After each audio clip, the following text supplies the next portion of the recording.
What's up, peeps? Turn-based Nanashi here. Today we're going to talk about King Arthur Knight's Tale. First of all, please subscribe to the channel. We are crawling our way to 100 subscribers, and your subscription does mean a lot. From now on, I will be structuring the reviews differently. We've been getting more subscribers, so I do feel inclined to put more into the videos. Doing it for y'all. On a side note, if you disagree with my take about a game, alright? With any game, if you disagree with my review, that's perfectly fine. Like, I would love to hear what you guys think about these games that I review. So please write in the comments below your thoughts on the game. I was recommended this game by a friend. King Arthur Knight's Tale. The story follows a resurrected Sir Mordred on his quest to rebuild Camelot and ultimately stop Arthur before Avalon succumbs to the former king's twisted nightmares. This game is playable on all platforms. Let's go ahead and dive right into this, man. I just know I'm gonna hear it. I just know some people are not gonna like what I'm gonna have to say about this game.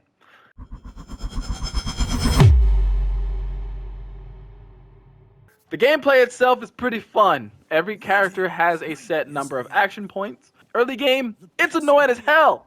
Since you're very low level, the best you'll be able to do is move 1 or 2 steps ahead and swing your sword. There will be times where that is all you can do, and it's not fun.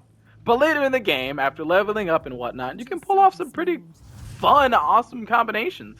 And there are abilities and items in the game that will greatly help how many points you have. Very, very appreciated. Plenty of diverse knights with different builds and abilities, from tanks to archers to mages. And when you get a fun main squad going, the game gets insanely fun. Characters can die except Mordred, not a fan of that, but it is what it is. And everyone can be wounded with negative status effects, also not a fan, but it is what it is. No character customization whatsoever.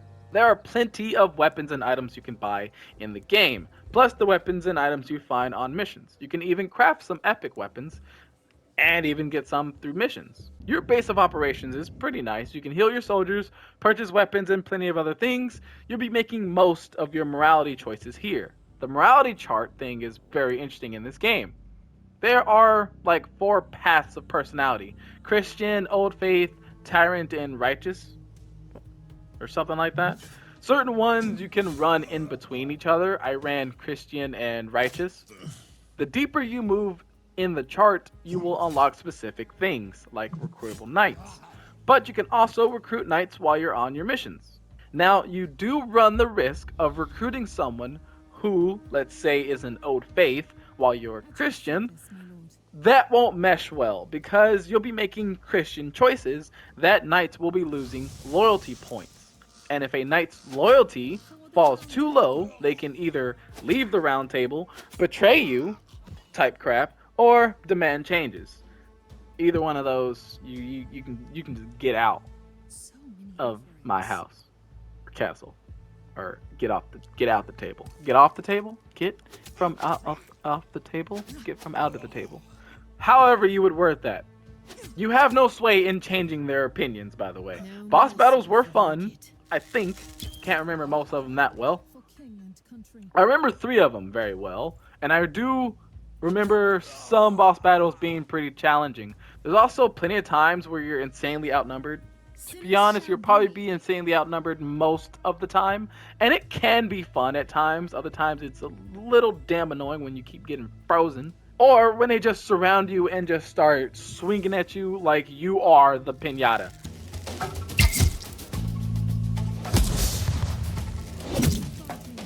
Try harder. Get him up, let him get up.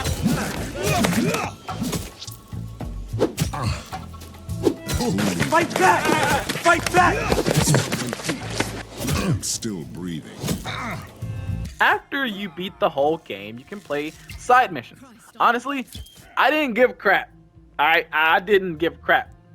It's not a good extra. Maybe if it was a legit story, after, like, because you're supposed to be closing rifts or some crap, Maybe if it was an actual story with scenes and things, but it's not. Right? I don't have the drive to play through and find out, to be honest with you. I played like 2 side missions and I was like, this is doing the Gears Tactics thing, where you just play side missions mostly to get epic items. The enemies, though, are insanely harder compared to the story mode enemies. Like, I wiped the final boss, okay, you know, I don't mean to toot my own horn, but I beat the bricks out of that boy. I hopped into a side mission right after. I got the bricks beat out of me, right? Something like that. Yeah, I got whopped. I got embarrassed. So if you want a challenge, that's there. And there are some skirmishes you can play that are outside of the main story. It's like in the main screen. Tried it, didn't really care whatsoever. Like I just had no. I didn't care. I did not care. In this game, there are a decent amount of diverse enemies, and that's pretty appreciated and nice.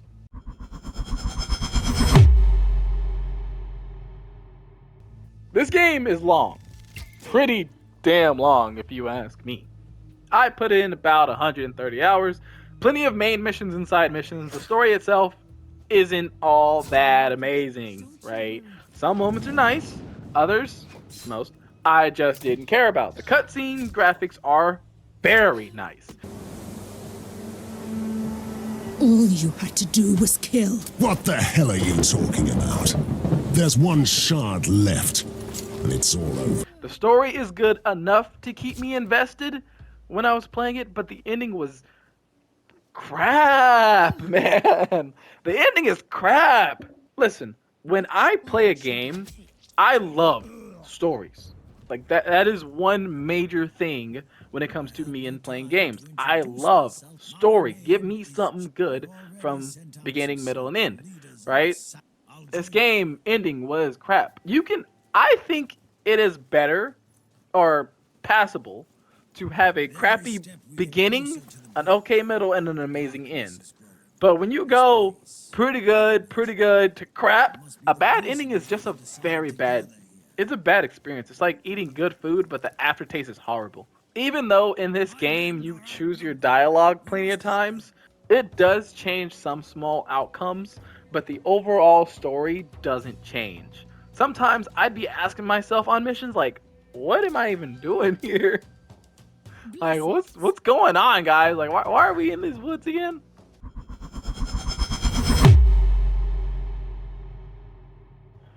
This game got me. I don't know. This game got me tilted. Yo, tilted. Why am I tilted at this game?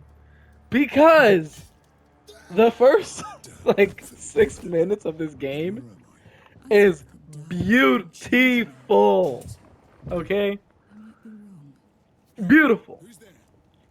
Like, the game is missing character development, but the first 6 minutes are perfect. Perfect character development. Great. That's my arm over there.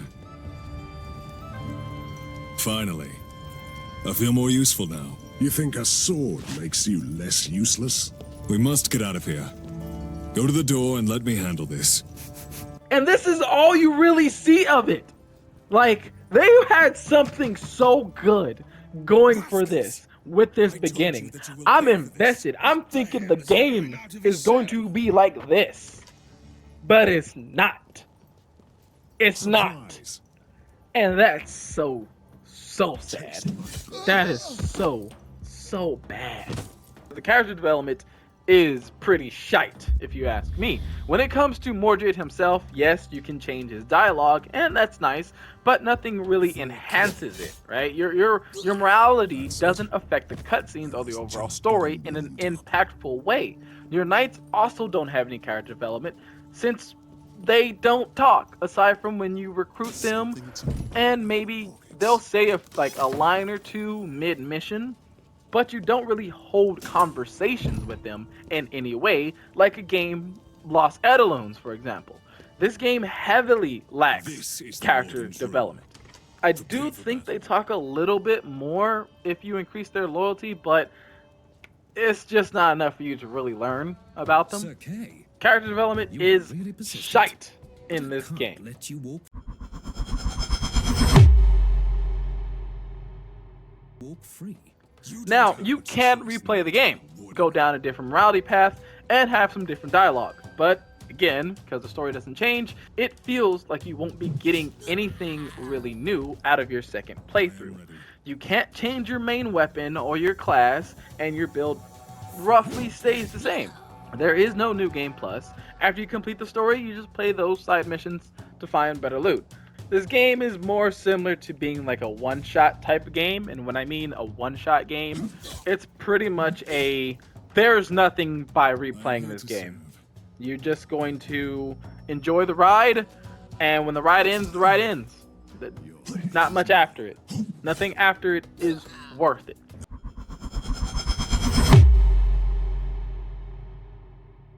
There are plenty of missed opportunities. See, introducing the morality chart is a giant swing followed by a giant miss.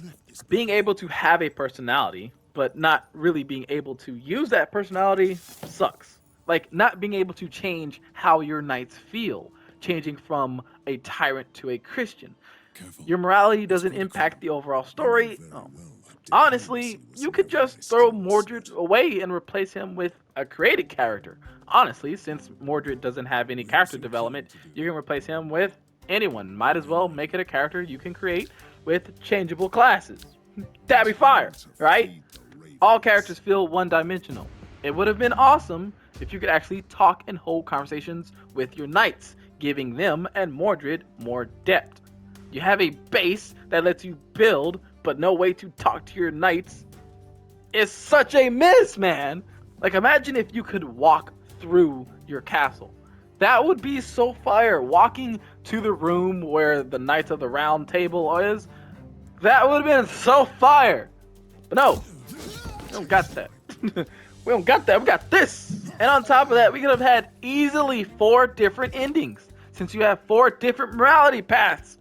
Super missed opportunity. The ending of a tyrant, the ending of a Christian, the ending of an old faith, like that would have been fire, yo. But no, I don't got that. I don't got that.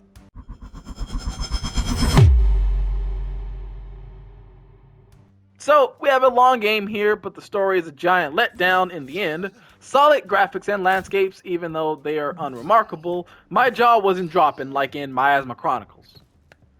That shit looked fire. That game looked fire. A diverse cast of recruitable characters, but without any character development or even being able to hold conversations in any way, takes from the beauty of having all these knights. No character development. Mordred doesn't even have development, but plenty of abilities in the game to shake up how you play through battles, even though it takes some time to get that going. You're limited to who you can recruit based on your morality, and you can even lose your knights. Nearly no replay value whatsoever. Yes, you can go down a different morality and get some different knights, but overall, nothing's changing. The game missed out on a few things that could have made it so much more. It has the right pieces, right? They're there. They just either didn't fall correctly or they weren't used at all. My rating for this game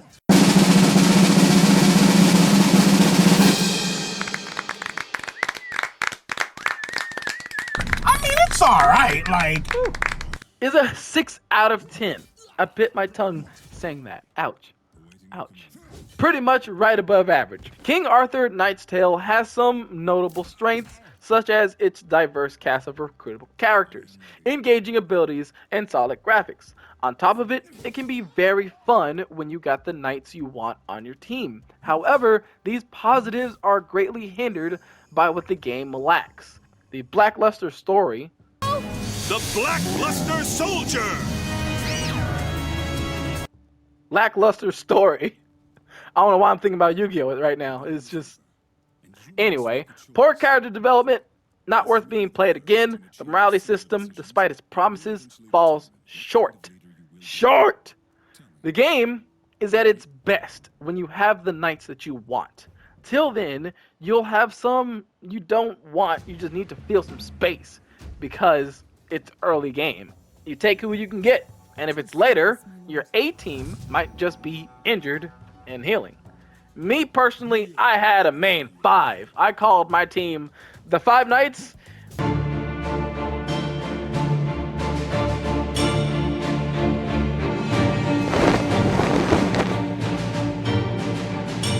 And then there's the other guys.